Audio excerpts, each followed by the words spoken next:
Bryce, describe the founding of New Windsor for me by Isaiah Gatlin. Isaac Richardson Atlee came down to Maryland some places, say, in the 1780s. We know he was here in the 1790s because he purchased a piece of property here, a tract called, or a piece of the tract called the Five Daughters. And what attracted him to the area was the fact that there was a crossroads here. Now, we're not exactly sure where those crossroads were at, but they were in this vicinity. And he could see the traffic that was coming. It was the Monocacy Road and the Buffalo Road. And he could see the traffic that was coming up and down those roads, and he figured this is a good place to set up a stagecoach type stop where he could serve food and drink and board people for the night. And that's what initially attracted him here. And after he started investigating his property, he found that there were springs down here at the bottom of what was then Bath Street. Now it's called Main Street. And he set up a boarding house of some sort. We're not sure where that was at either, because none of the records seem to identify it. Tradition has it was down here at High in Maine, but I'm convinced that that's not where it was at, because those buildings were, those lots were empty all the way up to, I think the first building there was 1815, on where the inn is. Atlee saw the traffic that was being generated on these crossroads. And when he bought the property, he found that there were 3 springs down at the foot of what was then called Bath Street. Now it's called Main.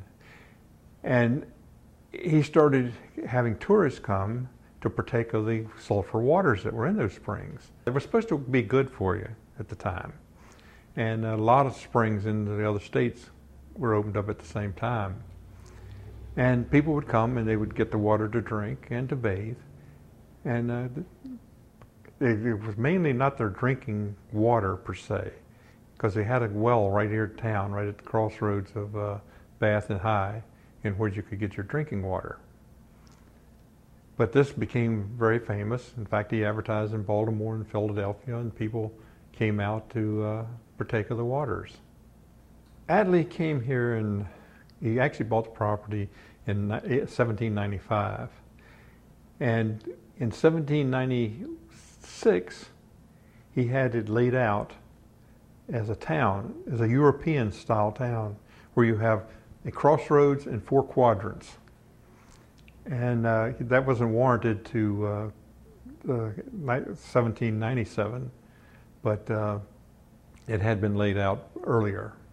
And he started selling lots. His selling of the lots was kind of a strange setup, because what he did was he would put, basically he would put a rent to it. It was actually a ground rent. And he classified it kind of like, I'm renting you the property and you pay me these ground rents, and you had to build a house that was 20 by 20 by 2 stories within, depending, some things said 1 year, some said 3 years. I know of one that was 3 months. And also on the very beginning, he must have dug the well out here where the pump was, because they were stipulating that you could not drill your own well or dig your own well. They didn't drill it then. And he started selling through here. He sold the crossroads here, and he worked his way up from the south. He kept the first lot, lot number 1, which is on the left-hand side down at the foot of the hill, and 4 lots on the bottom lots on the other side. Now, they were down close to the spring, so that was, I'm sure that was the reason for it.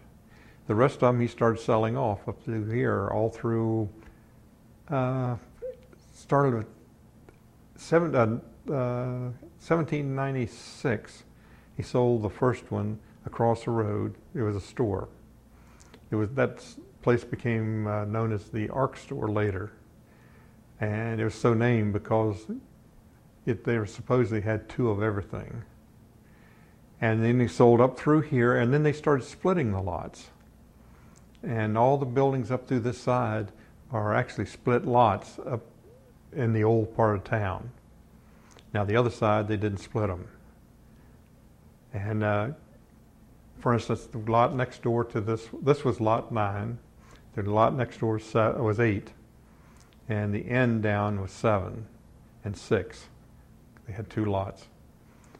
And then they split 8, and it was split a number of times. And then they had, this is 9, like I said, 9. And half of this is this building, and the other half of 9 is the bank next door, or that part of the bank.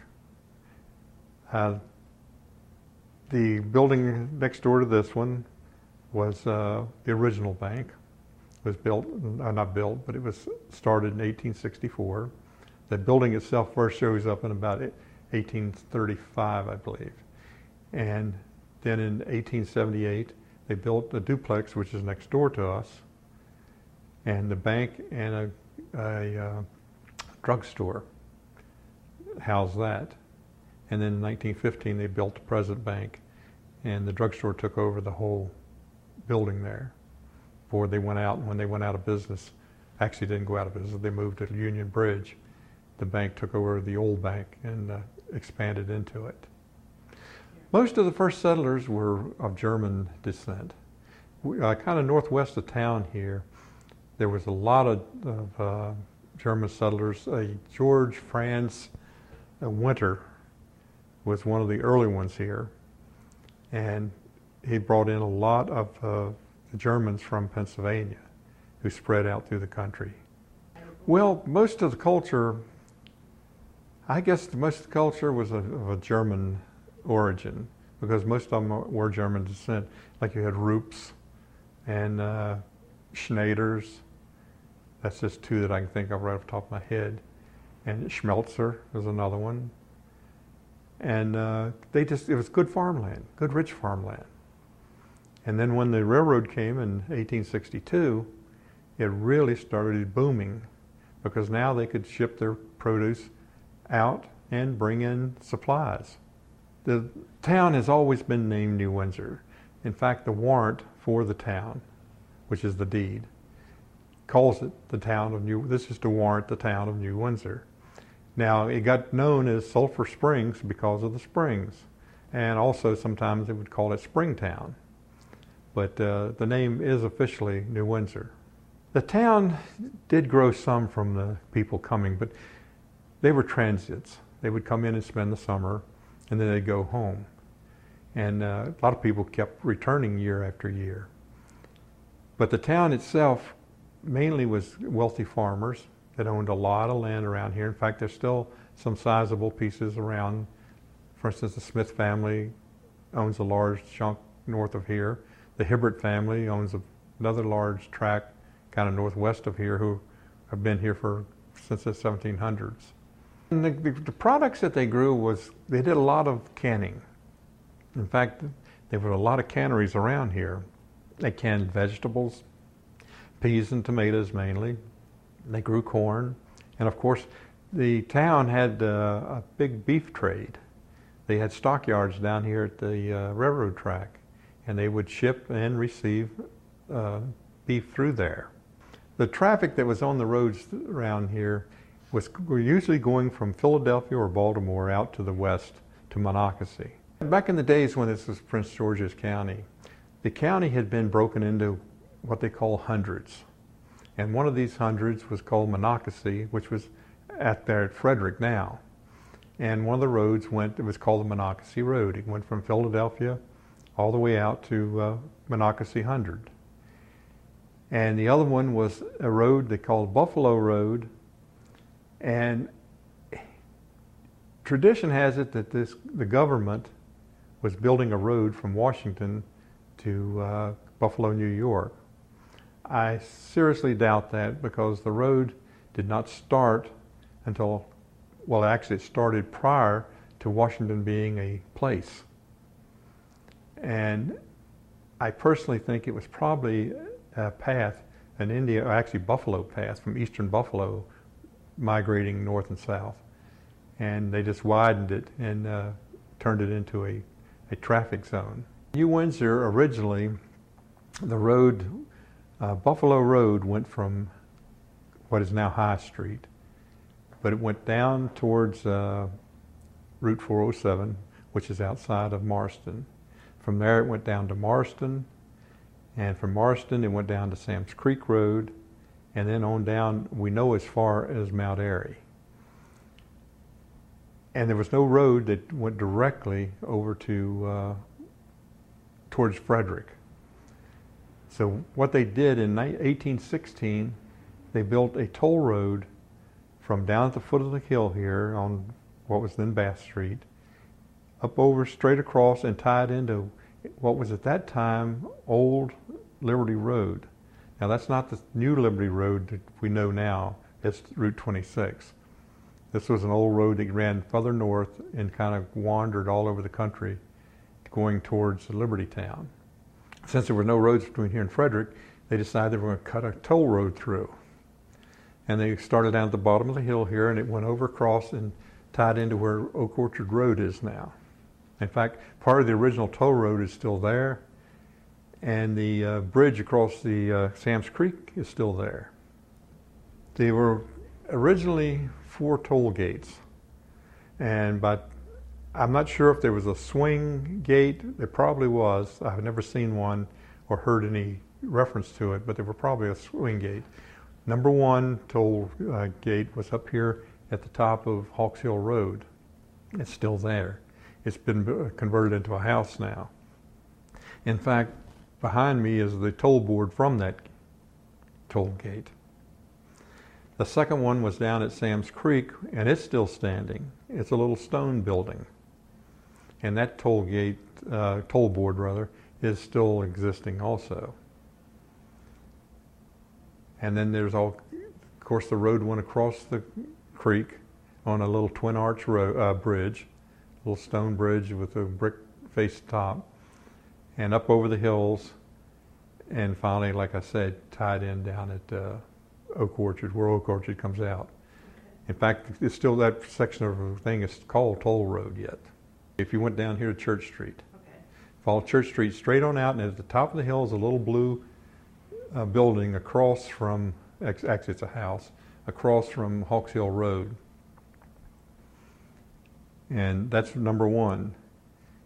Then if you go on 31, say down, well, you could go on down that road also till the end of it, and when it ties into 31, go down and take Sam's Creek Road to the right, and excuse me, there's after a couple of curves, you'll see a little stone building on the right, sitting on a hill. And the driveway to the house on the left is the old toll road. And it goes down and crosses a little twin arch bridge there. Each traveler was charged on the toll road depending on what they were driving or carrying. If it was a single horse riding, then it was I think it was usually a penny. And then if it was a horse and wagon, it was maybe 2 cents. And then it went on up from there, and it depended on how far you were going on the road. If you got in down here and went the whole route, it would usually be maybe 4 cents, say. If it went halfway, then it was charged accordingly. And they charged everything. The rate board shows that they covered all the wagons, even driving stock. If you drive a herd of cattle down there, you got charged by the head. And if you had a herd of sheep, or a flock, I should say, not a herd, but a flock of sheep. And so the rate board told you everything all your charges would be, and you would pay at each toll road when you got there. What was the involvement of New Windsor during the Civil War? New Windsor was affected by the Civil War on several levels. Number 1 was in '61 when the war started. Calvert College, which is up here at the upper part of Main Street now, most of the students were from down south, and they all went south to join the Army in their states. In fact, there were so many of them left, and then the others went to the Union Army, that they had to close down the college. It finally went out of business in '66. although it wasn't sold till '72 because it was used by other people after the war, but it was never the same. And then there's always, in 1863, when the Union Army came through town on its way to Gettysburg, there was a young girl at the Mrs. Clayfish boarding school down here on High Street named Maggie Marin who kept a diary. And she records the fact that the wagons went through town and the soldiers were marching through town all day long. And in fact, she states that there were 2 of them that had died on the way that are buried down in the cemetery there at the Presbyterian Church. And then I guess the most excitement in town was in '64 when General Bradley T. Johnson came through town with 500 Confederate cavalry. They were on their way to raid Westminster. And in going up what was in Bath Street, Johnson spied this woman that he knew from before the war. And he says, "Are you living here?" And she said, "Yes." He said, "Well, I'm going to make your house my headquarters." So the houses up here was the Bale House. It's right, in fact, it's just a couple of doors up and across the street from here. And while they were there talking, the Confederates were going through, rampaging through town because they lacked everything. They needed shoes, they needed clothes, they needed food. And her husband run a general store right across the road from the house. And the Confederates are in there ransacking it. So she asked him, she says, "Please," he says, "can you put some men on my husband's store so they don't take everything he's got?" So Johnson did. He posted guards, and that stopped them from raiding the store. So they moved down the road, down the High Street, to another store down here, and they raided it. The ironic thing about it is, though, that the woman's husband was a Unionist, and the other store was a Confederate sympathizer. So the wrong side got raided. When troops came through and raided and plundered and things like that, did they ever stop to ask, like, we're trying to fight for this cause, we need shoes, we need food, whatever happened to be, or it was an automatic thing, they just came in and took whatever they needed? Well, most of the time when they came into something like that, they generally behaved rather civilly. But then there were times when, especially if you were in the other side's territory, I mean, if they were Confederates, they were in Union territory. So, the spoils of war. And the Union did the same thing when they went south, and when they raided everything.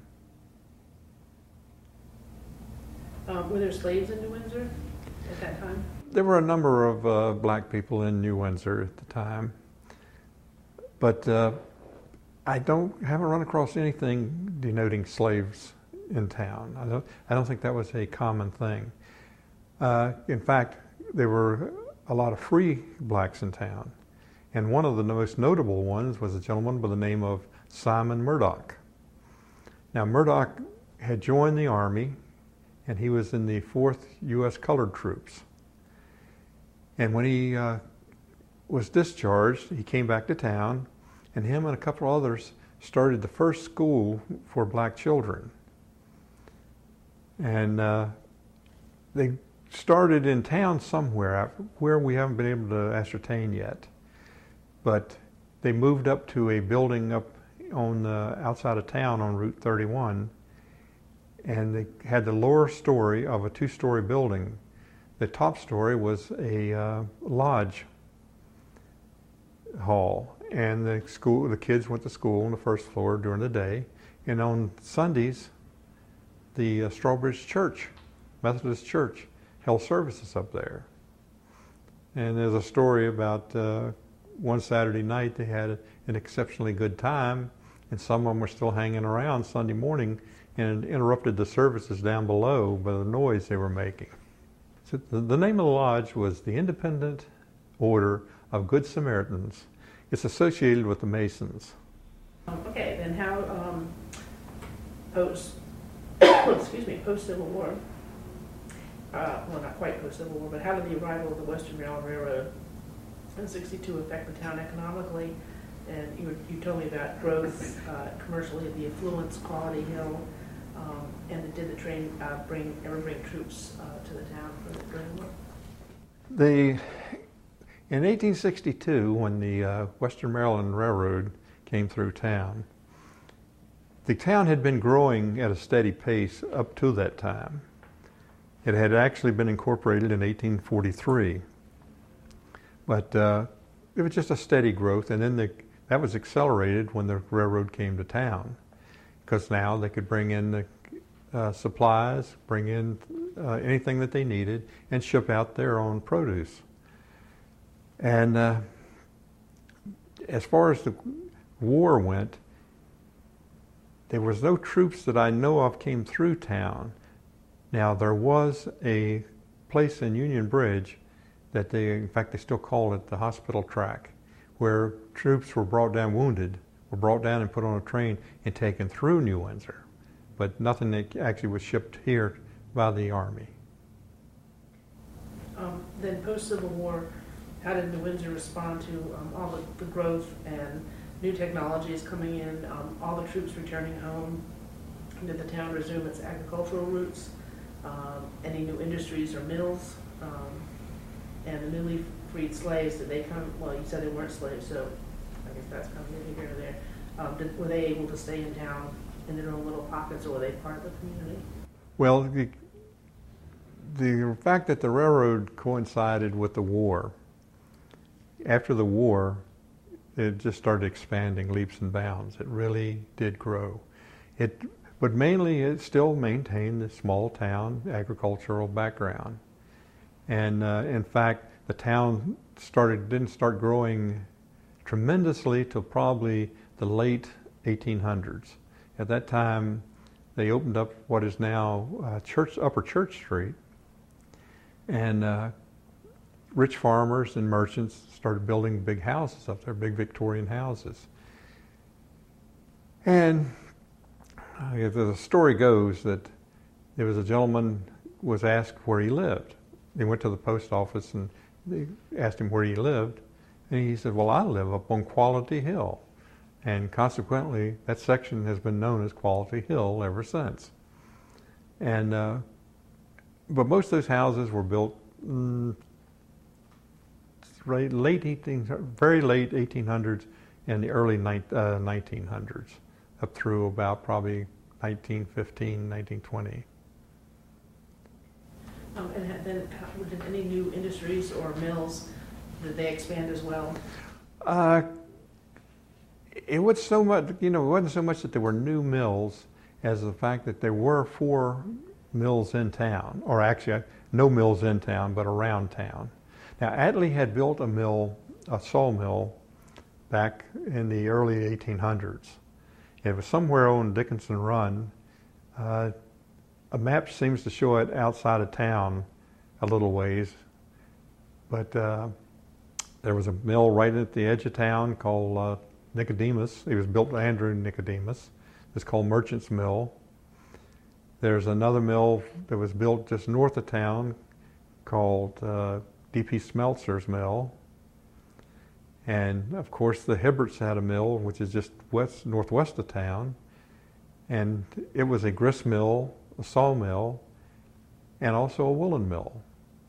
And they not only spun the wool, but they also made blankets. And then there's Weller Mill. Originally it was called Walt's Mill, which is just a little further out than them.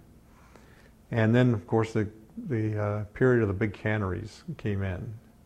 And they canned apples, they canned fruit, they canned peas, tomatoes, corn.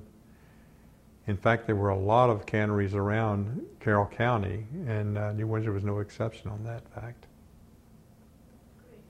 The freed slaves that were here during the war itself, and then did they go fight when they came back? Were they still welcome to come back into the community, or did they have their own little enclave? As far as slaves go, Maryland, I shouldn't say Maryland, but New Windsor was a northern type state. I'm sure there was some prejudice here, and they did have a tendency to stay in certain sections, the blacks did. But they were more or less accepted for what they were. There were a number of them that became businessmen that had made like furniture makers and things like that. And then, of course, like I mentioned before about Simon Murdoch. Was New Windsor ever serviced by in 1899, the new rural free delivery system? The only thing about the rural delivery, the town itself was never included. You always had to go to the post office to pick up your mail. So they really didn't benefit from it. Now the people in the surrounding areas did. I know there was some thought about the post office sort of being a social center, that you'd always come in and see your neighbor in the post office. Some merchants were upset by it because then people weren't coming into town to buy, whatever they might need if they were getting their mail at home. The one thing about post office, the first post office, I'm not sure where it started. I do know that when they built the duplex, the bank built the duplex for it and the drugstore, there was an alcove in the back of the drugstore where, like a lot of small towns, it was just a little caged-in thing that they had places for your mail, and then you could come in and pick them up, because there really wasn't that many people in town. And the town never had a not street names, but numbers on houses until probably 1950s. And that was brought about by the fact that the fire department needed some address that they could respond to in case there was a fire. And prior to that, the fire hall, which had been started actually in 1908, but they built the first fire hall in 1912. And they originally used the bell out of St. Paul's Church to summon the firemen to the fire hall. And their equipment included 2 real carts and a homemade ladder wagon, all hand-drawn. And New Windsor had no mechanized equipment until 1948. And after that, they needed some way to identify the houses, and they numbered everything. Just very briefly describe, because we'll get into details more when we do just New Windsor, but just kind of, you mentioned the first college at Irving, but talk about the Blue Ridge College and how it became, the Church of the Brethren bought it. The first school of higher learning, New Windsor has always been famous for its schools. They've had a lot of finishing schools and a lot of private schools, even before the public schools came in. And originally, the first school of higher learning was started by a gentleman by the name of Mr. Reverend John Penn Carter. And he started a school of higher learning called the Maryland Institute. Actually, it was called the New Windsor College, and then he applied for a permit from the state for New Windsor Institute, which he set up down here in the Dealman Inn. He ran it for about 5 or 6 years, and then he sold it to a gentleman by the name of Andrew Hull, who started a college he called Calvert College. And he built the old main up on the hill here. And that was in business till, this was about 48. And then in 66, it went under, and the creditors had rented out the buildings for other schools until 1872, when the Presbyterian Church bought it. And they ran it until 1913, and it was sold at that time to Blue Ridge College, which was a college out of Union Bridge that had been displaced by the Lehigh Cement Company. And they ran it till the early 40s, and then they ran into a problem. They combined with a college down in Virginia. And the Church of the Brethren, who actually sponsored Blue Ridge, took it over and used it as a service center. And after the Second World War, they furnished a lot of relief supplies to countries all over the world. In fact, they still do. How did the Great Depression affect New Windsor? The Great Depression didn't affect New Windsor as hard as it did the city dwellers, because the town was kind of self-reliant. Everything that we needed was made here. I shouldn't say everything, but the majority of stuff. All the foodstuffs were here. We were shipping stuff out to other people, and I mean, we weren't, shall we say, eating high off the hog, but still, we were holding our own. We weren't in such bad straits as other people. So the town came through the Depression pretty well. And kind of post-war, the Brethren Center sort of put New Windsor on the map, as it were, in regard to their service to the less fortunate in the county and the country, and then also abroad. Yeah. Speaking of the Brethren Center, it was something that really put the little town of New Windsor on the map. In fact, you talk to people nowadays that have never heard of New Windsor, other than the fact if you mention the Brethren Center, oh yeah, that's in New Windsor, isn't it? And we've got a lot of people come through, and they come to visit there and then come and walk around and see the little town. The Brethren Center has helped a lot of people around the world, especially after the war, when everybody was in need of everything. And even today, in hunger and when people are needing clothing and stuff like that. In fact, the railroad comes to town. The only time it stops anymore is to drop off cars loaded with clothing and stuff that's been donated for them to sort up here, and then they ship it out from here. Did New Windsor celebrate the county's centennial in 1937? Anything specific in town, or? No, I know they celebrated the bicentennial. Okay, we'll get to that. Or you can go ahead and ask that. But well, they made up brochures. In fact, the Heritage Committee made up brochure, and they put signs on different things around town. Like, for instance, there was a sign on the fountain that used to be down here on the corner that's been moved to the park. And they were giving out brochures and things listing different places around town that were historic. Did the Civil Rights era have any effect on Windsor? Civil rights, there's not a whole lot happening in town as far as the civil rights went. It's always been more or less an integrated town. So it didn't have the big reaction that most places did. Just sort of today, given all the new technology, businesses, industrial parks that are kind of surrounding you a little bit, and then New Windsor just having this crossroads in town, how has the town managed to control growth and remain just a quaint, unique town of sort of yesteryear? New Windsor today, New Windsor at one time was a self-sustained community.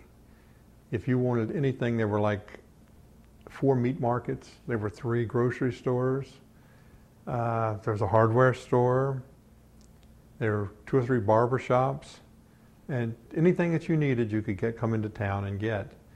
As the roads improved and the automobiles and things improved, and the other larger towns started expanding, New Windsor has started kind of shrinking.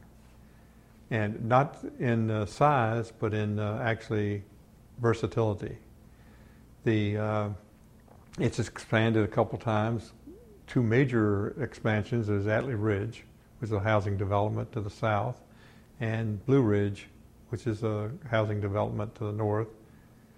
And the town now is basically just a bedroom community. I mean, it's still a nice, quiet little town, and that's what everybody seems to like. But it is no longer the little hustle-bustle place that it once was. Just, again, the growth, constant speed, technical revolution, all that kind of thing. How do you see New Windsor in the future? Will it stay this quaint little town, or do you think it will ever come back to? The future of New Windsor is kind of a moot point right now, because being a bedroom community, there's very little growth in the sense that you're talking about having different businesses and things. We get a new business now and then, and some of the others go, and they utilize a few of the old businesses. Most of them have been turned into homes. And I really think that's going to be the whole future of the town. It's going to end up being strictly a quiet, hopefully quiet, bedroom community. Just briefly describe the story of Robert Strawbridge and his arrival and spreading the Methodist faith. Okay. Robert Strawbridge came to this country in around 1760. And he moved out here apparently right away, and he settled out in Wakefield Valley. At that time, he had been preaching around over in Ireland, where he came from, and he brought his wife, Elizabeth Piper Strawbridge, and it seems that he brought a nephew and a niece. It's just some reference to that. There's nothing definite on them, and they don't appear anymore as far as associating with him. And he started having what the Methodists, Charles Wesley had set up these class meetings in homes. And he started having class meetings to convert his neighbors and whatnot at his home. And he was such a mesmerizing speaker that he started drawing a lot of the neighbors and whatnot, and they've started converting them. And the more he stayed, he started expanding what he was doing. He was moving around the countryside, preaching, and everybody in other people's houses. In 1764, he was instrumental in having a log structure built that he called the Log Meeting House. And it's quite questionable as how long it was in use. It was used, but apparently it had been built on property that belonged to a Quaker. They thought it was on a gentleman by the name of David Crawford, but turned out it was on a property belonging to a Quaker who had been prescribed, and they couldn't hold meetings there. So I don't know how long it was in service, but he kept expanding his preaching. Strawbridge was instrumental in establishing several churches around. He had been holding services at a gentleman by the name of Polson, and Polson he himself was instrumental in starting Stone Chapel. The New Windsor Church here in town, the New Windsor Methodist Church. Robert Strawbridge was an avid Methodist, and he had his own way of preaching. And in fact, he was not an ordained minister, but he was probably the he was the first person to preach Methodism and to convert people here in the United States to Methodists. In fact, when Francis Asbury was sent over as bishop, him and Strawbridge had a few, shall we say, discussions, because Asbury said since he wasn't an ordained minister, he couldn't baptize people or convert them, or actually. So anyhow, Robert Strawbridge was going around the country preaching all the time, and while he was out preaching, the neighbors were tending his farms, his crops in his farm. And of course, in those days, the wife of the farmer whose crops were being tended was obligated to feed the people that were working for her. And it was in this process that his wife Elizabeth would talk to the people as they sat down to eat, and he expressed, the Methodist religion.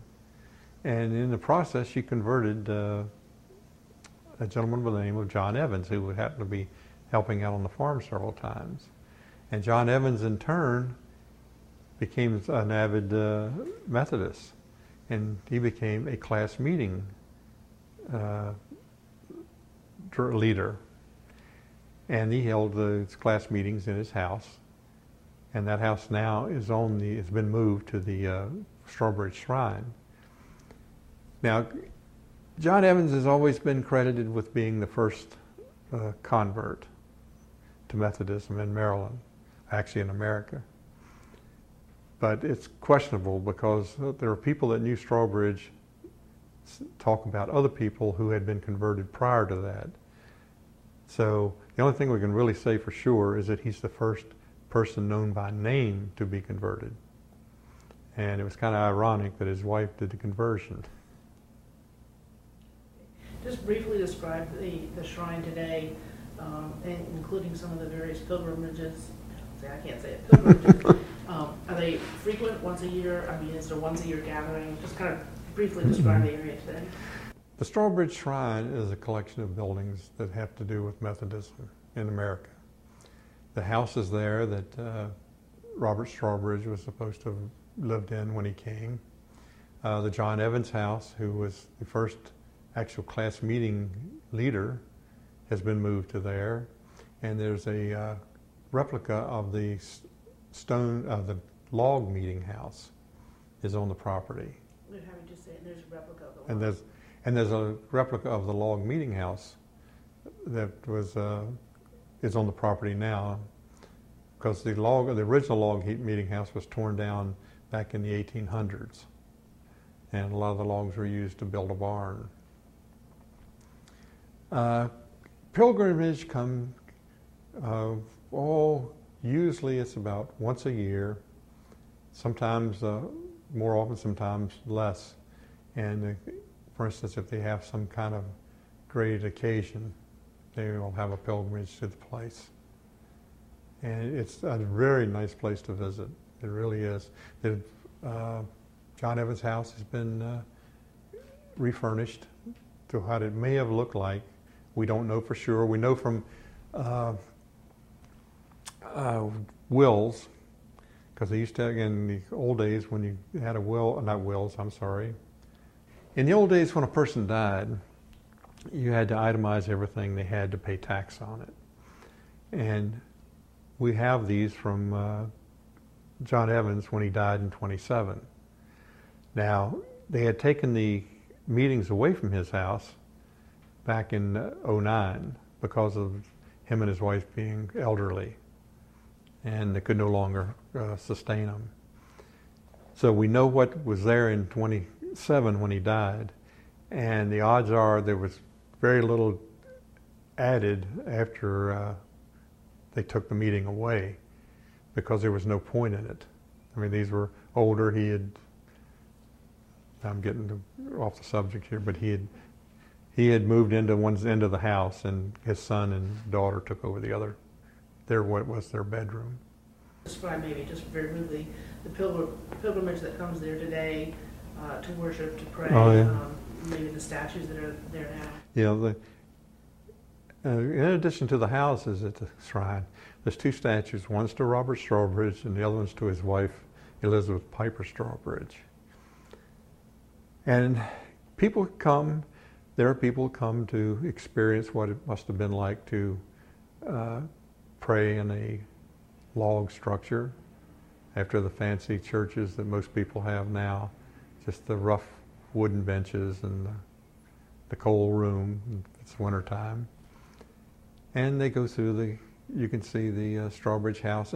Actually, in a conjunction with the Strawbridge house is a small farm with all the buildings that you would need for a farm: smokehouse, spring house, barns. They're all much later, but it gives you a sense of what a small Maryland farm would look like, as well as having the historic background, the rest of it. I think we're done. Good.